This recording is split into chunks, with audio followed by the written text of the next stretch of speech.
Now,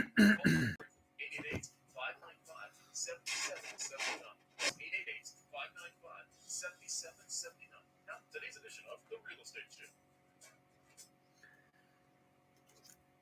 And hello, South Florida. Welcome to another pre-holiday edition of the Real Estate Show, South Florida's #1 program about real estate, which is played here live 5 days a week, Monday through Friday, live every day, 5 days a week at 5 p.m.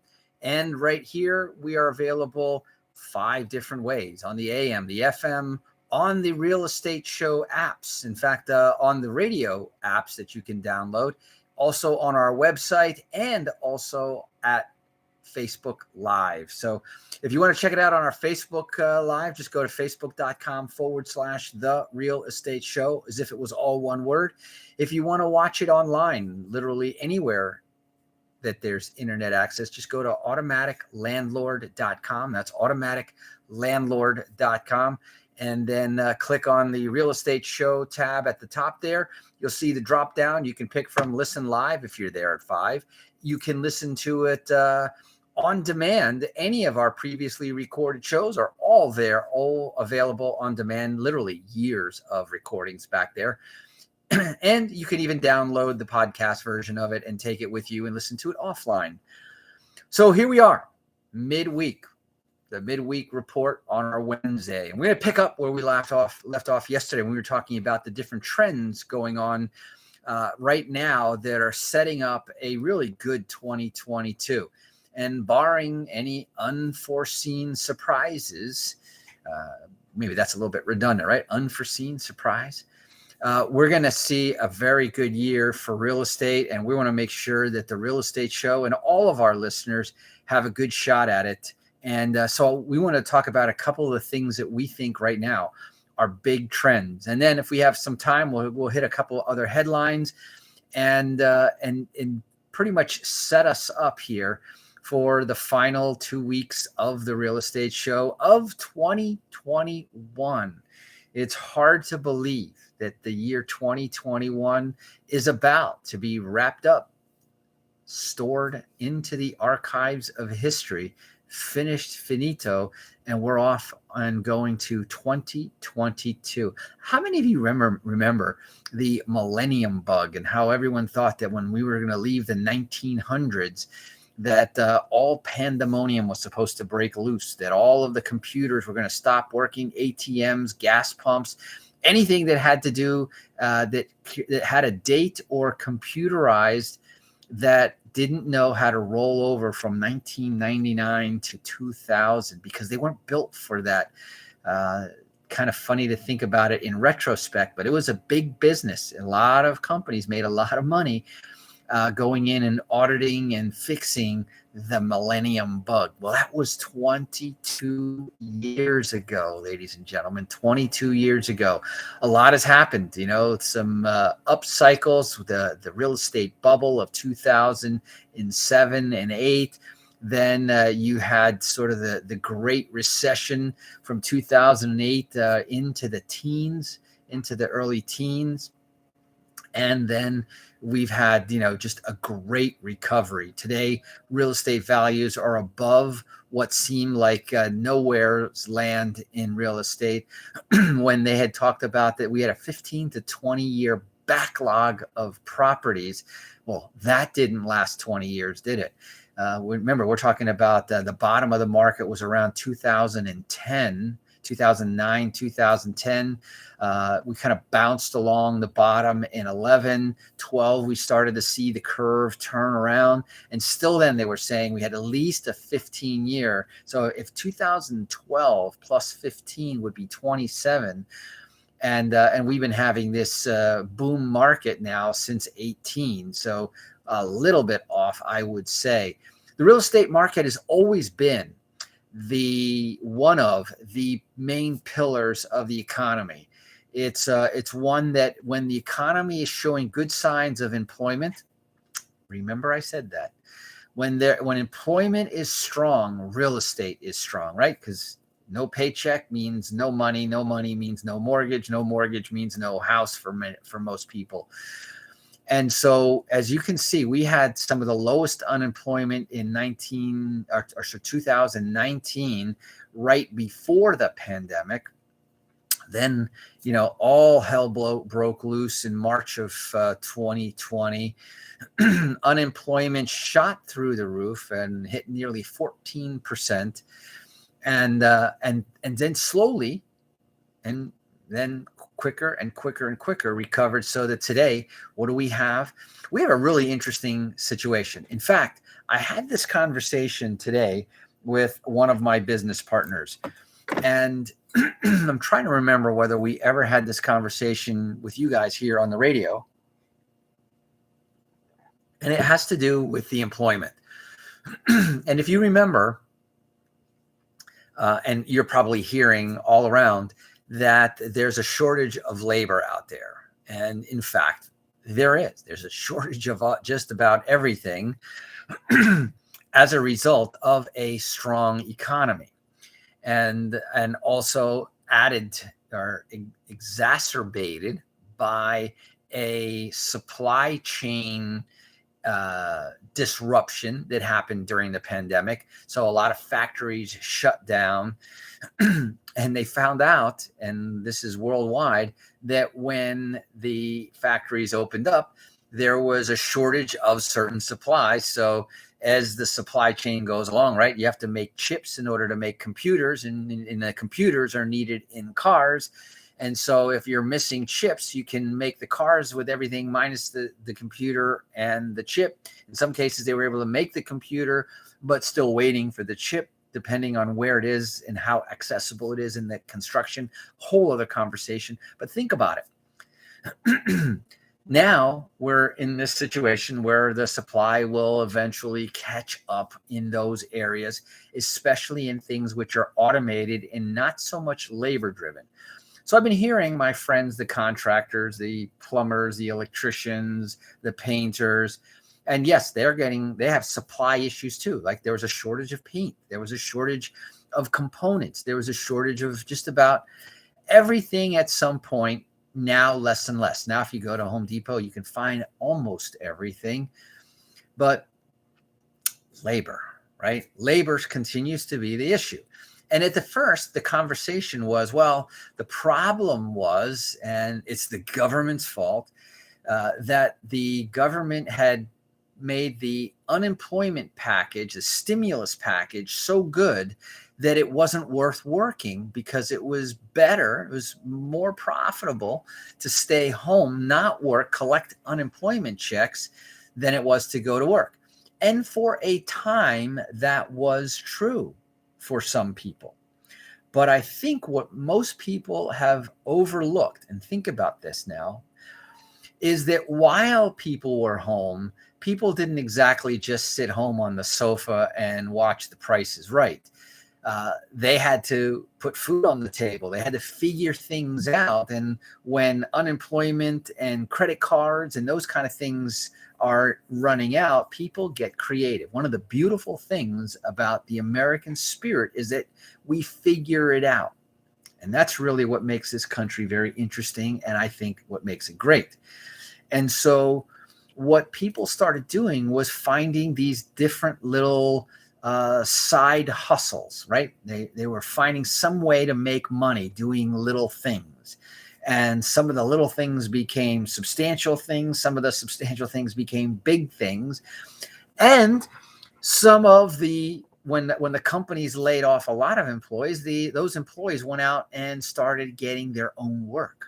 So some of the painters started doing side jobs painting. The electricians did side jobs in the electrical field. Some of the plumbers started doing moonlighting and doing work directly. And if they were any good, they got very busy very fast and stayed busy. So they didn't come back to work.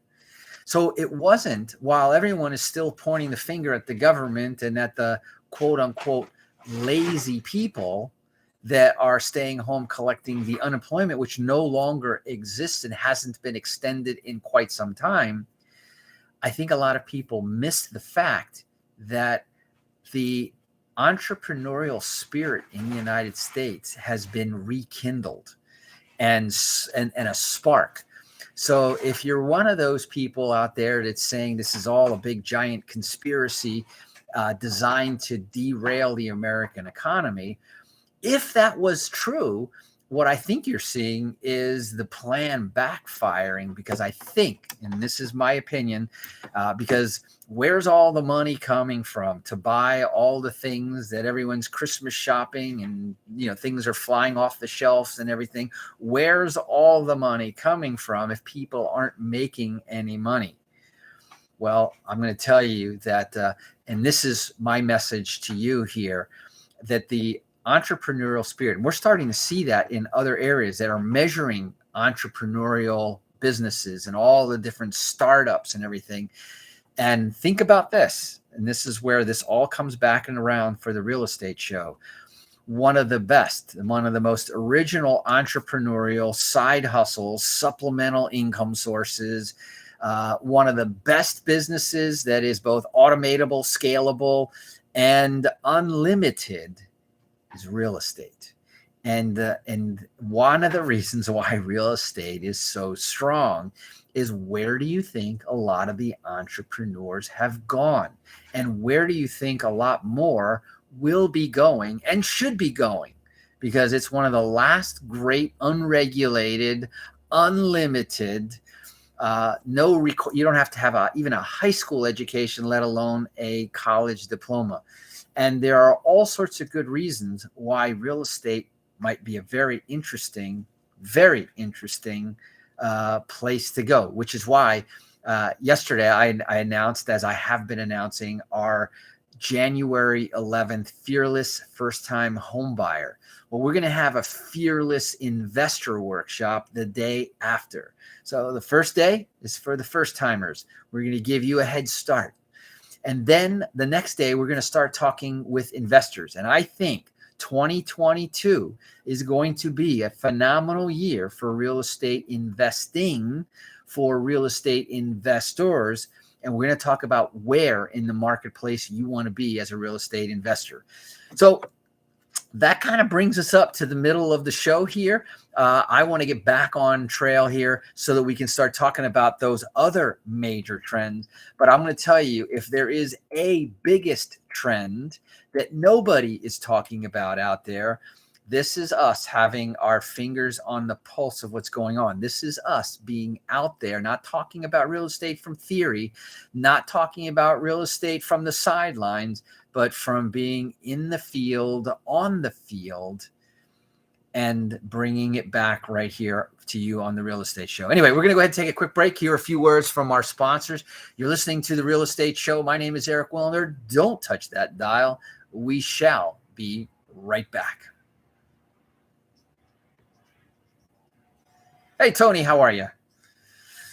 Greetings to our Facebook. I always like to have a little conversation here in the break.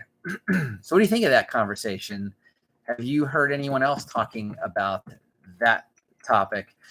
And I had this great conversation today with one of my business partners in another business. and they were going like, I never heard that before.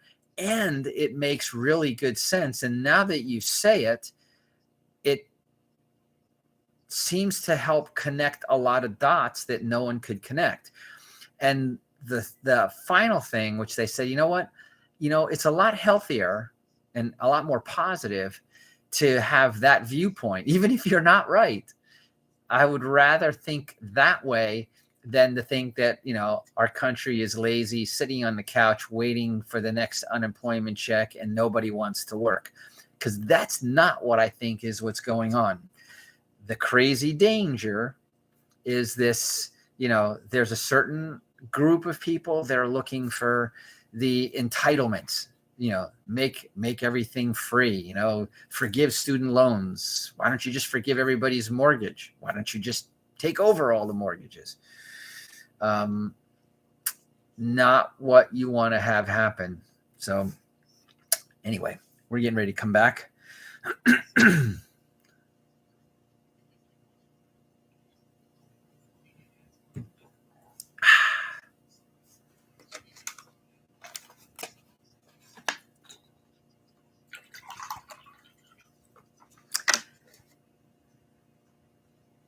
And welcome back. For those of you just joining us here on the Real Estate Show, you're listening to America's longest running daily radio show about real estate. Heard 5 days a week, live each day at 5 p.m., plus our extra special bonus show Sunday nights. Sunday night at 9 p.m., not a live show. It is a rebroadcast of the entire week's shows back to back.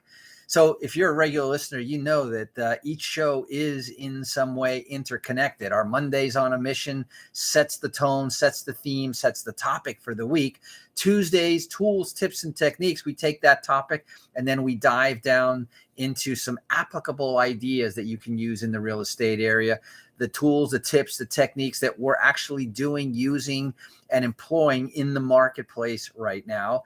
Then we have our Wednesday midweek edition where we talk about current events and how our topic fits into what's going on in the current events. Because there's no point in talking about something that has no bearing on the current events. You can bet that every time we pick a theme, it's because of something that we're doing or something that we're experiencing or at least observing going on in the marketplace. And that's why today we're talking about the top 5 trends that we see that are going to have some of the biggest impact on real estate as a macro, and then also in the micro areas that we'll talk about as we unpack this whole concept. Then our Thursdays is our ATM edition. We talk about the money. Friday is our week wrap up where we kind of put this all back together and hopefully have presented enough information for you to go out and do something with it, preferably over the weekend. And if you need a little review, remember, we got that Sunday night show at 9 p.m. Anyway, so we talked about, in today's day and age, and we've probably exhaustively talked about how the pandemic has had a very positive side to it in the advancements. It was an accelerator of sorts in the field of medicine, in the fields of technology, and in real estate for a large part.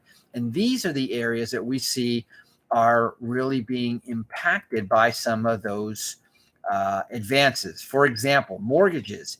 And we talked about this yesterday. We talked about there's a number of really sophisticated financial and technology, herein the term fintech. You're going to hear that a lot.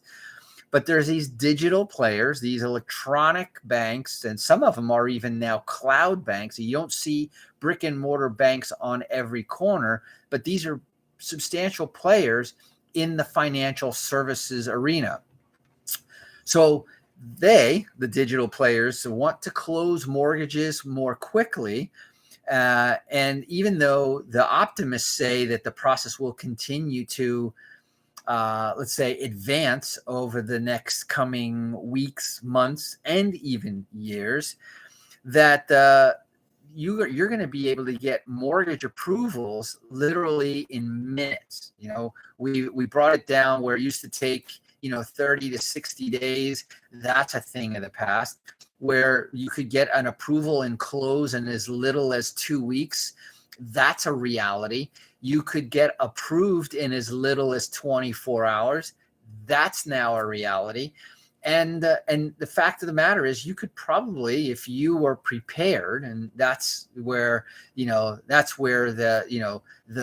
water gets a little bit muddier, because there's two cloudy areas, let's just say. Number one is the title, right? Because there is an evolution going on as to property titles. And once that problem is solved, because normally it takes a while to make sure there's no municipal liens, there's no water liens, there's no utility liens, there's no other types of judgments out there that would cloud the title of the real estate, so that you can convey clear and marketable title. So that's one of the big issues. It still has to be worked out for us to get, like a closing in a day, right? I can go out and, decide this morning to go buy a car and come home with it today. Why? Because there's no clouds on the title of a property that was of a vehicle that was manufactured and has only been owned by one company, the manufacturer, and now to you. Real estate has been around for 100 years and may have gone through many hands. So there is a complicator there. The second thing is people, right? Because people come with clouds, their own set of judgments, their different circumstances for financing, their different set of circumstances for income, their different set of circumstances for credit. And when I started in the real estate business, there were no credit scores. When I started in the mortgage business 25 years ago, so it's not that long ago, there were no credit scores. FICO, I don't know exactly when, I have to look it up, but FICO didn't exist in, it wasn't until either the late 90s or even early 2000s before the FICO score existed as a one singular standard way to evaluate a person's credit report. We actually read the credit report and looked at each different ones, and with skill and seasoning in the business, we could figure out, and I could tell you based on, was this an A player credit? They're very picky. So if someone got credit from the A player, they're probably A all across the board. And where then they introduced the whole thing with medical and everything else. And finally, you have this FICO, and you still have exceptions to it because it's an imperfect system. But all of those things are still causing the delay, and why we can't have literally pick up the phone. I found the property. I can ascertain the title to be clear in one day or not. And so people, once that happens, they're going to be cleaning up their title in advance to be able to put the house on the market. You wouldn't put your house on the market if it didn't have clear title. And if not, you would know the same way you fix up your house and get it ready for sale physically, you have to do that title wise. So anyway, those are the things that are holding it back, but that's coming. And especially with all the technology out there, blockchain and everything else, you can bet that this is going to be finessed. And while even all of the, we talked about fintech, there's also now another term called prop tech, which are property technology companies. And while they won't be able to wire the money within hours of your mortgage application yet, it's coming. Watch for the advances of that. Now, so we talked about that a bit yesterday. I want to talk about home appraisals. That's the next thing. Analysis goes virtual. Instead of sending the property appraiser out and then he has to gather the photos and go back home and then go gather the information, the housing market is booming despite this choke point. And there just aren't enough property appraisers out there to visit and evaluate all the houses, drive out to them, photograph them. John, now think about this with drones. I could be doing 5 appraisals at the same time, sitting at my desk in my office. I send out these drones that go out to take the photos. They do a 360 analysis of the house. It could just as easily go inside the house as it goes outside. Bring that information back while the computers are getting all of the property data and the analysis, the construction costs and everything, that all of this stuff could be done and scaled and sped up in a way. So hoping to find at least a partial solution to that problem. The overseer of Fannie Mae, Freddie Mac is going to begin accepting more desktop appraisals in early 2022. That's a start because that means that they're sort of lowering the requirements and the rules of someone having to go out there physically, kick the tires, if you will. And so that's going to take the place of a lot of traditional appraisals, and especially when you have a uniform market, that's a homogeneous area, more populated areas that have that characteristic. It's a lot easier to do. So there's no reason an appraiser can't do this in 72 hours or less. And so it'll drastically reduce the turnaround times for a purchase. So that's another big advancement, and that will make a big difference. The next thing we're going to talk about tomorrow on the ATM edition is cash offers and what is really a cash offer. Anyway, but that's all the time I have for today in today's edition of the Real Estate Show. We hope that you'll join us again here, same place, same time tomorrow. Until then, this is your host, Eric wILLNER, signing off and saying drive safe and make it a great day. Bye-bye.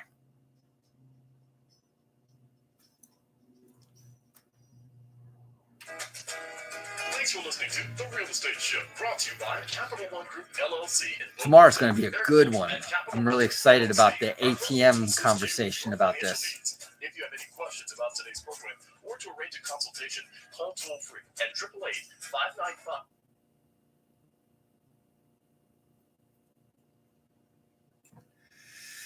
So that is a wrap today. I'll have that wrap to go. Let me go ahead and power this down. Yesterday, I let this thing run, and it ran in the stream.